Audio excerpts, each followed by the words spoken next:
বিশ্বকাপ ফুটবলের উদ্বোধন হয়েছে গত রাতে। আর এই উদ্বোধনী অনুষ্ঠান ও ম্যাচ ঘিরে রাজধানীর বিভিন্ন স্থানে ছিল উৎসব মুখর পরিবেশ। তবে ফুটবল প্রেমীদের সবচেয়ে বড় মিলন মেলায় পরিণত হয়েছিল ঢাকা বিশ্ববিদ্যালয়ের টিএসসি। প্রিয় দলের খেলা না থাকলেও রাত জেগে উদ্বোধনী ম্যাচ দেখেছেন ফুটবল প্রেমীরা। নেই গ্যালারি, নেই নির্দিষ্ট বসার ব্যবস্থা, তবুও যেন তিল ধারণের ঠাঁই নেই। প্রিয় দলের ম্যাচ নেই, তারপরও রাত জেগে টিএসসিতে ভিড় করছেন ফুটবল প্রেমীরা।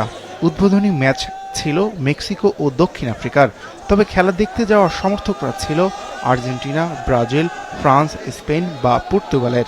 বিশ্বকাপ ফুটবলের উদ্বোধনী অনুষ্ঠান ও একসাথে বসে ম্যাচ দেখার আনন্দ ভাগাভাগি করাই ছিল তাদের মূল উদ্দেশ্য। 22 সালে আমি ওয়ার্ল্ড কাপ পেয়েছিলাম, তা এবারও পাচ্ছি। তো যখনই আমাদের ক্যাম্পাসে এরকম টিএসসিতে আয়োজন করা হয়, একটা উৎসবমুখর পরিবেশ সৃষ্টি হয়। ঢাকার অনেকে খেলা দেখতে আসে বিভিন্ন জায়গা থেকে, তো সে খুব ভালো লাগে আর কি আমার কাছে। প্রিয় দল ব্রাজিল।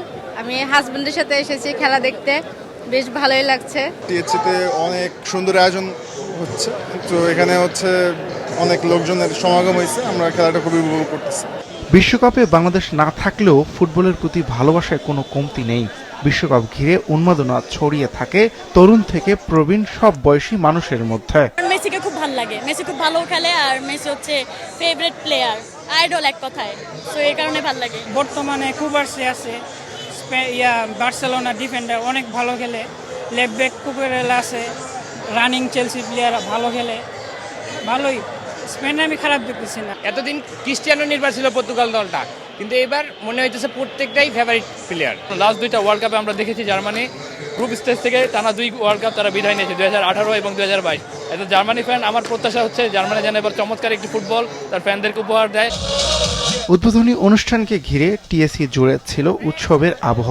কেউ ছবি তুলেছেন, কেউ বন্ধুদের সঙ্গে আড্ডায় মেতেছেন, আবার কেউ ব্যস্ত ছিলেন প্রিয় দলকে নিয়ে তর্ক বিতর্কে। অনেক দল আছে যেমন আর্জেন্টিন ফ্যানরা, যারা আর কি তারা সিজনাল, বছরে যেমন 4 বছর পরে একবার খেলা দেখে, তারা দেখে অনেক কিছু উদ্ধার করে ফেলে। যেমন ভাবে যে এবারে আমরা খেলতেছি, মানে এবারে আমরা ওয়ার্ল্ড কাপ জিতে যাব, কিন্তু এবার হচ্ছে না। এটা ওয়ার্ল্ড কাপের একমাত্র দাবিদার আমাদের ডিফেন্ডিং চ্যাম্পিয়ন আর্জেন্টিনা। আর্জেন্টিনা ছাড়া কোনো কথা নাই।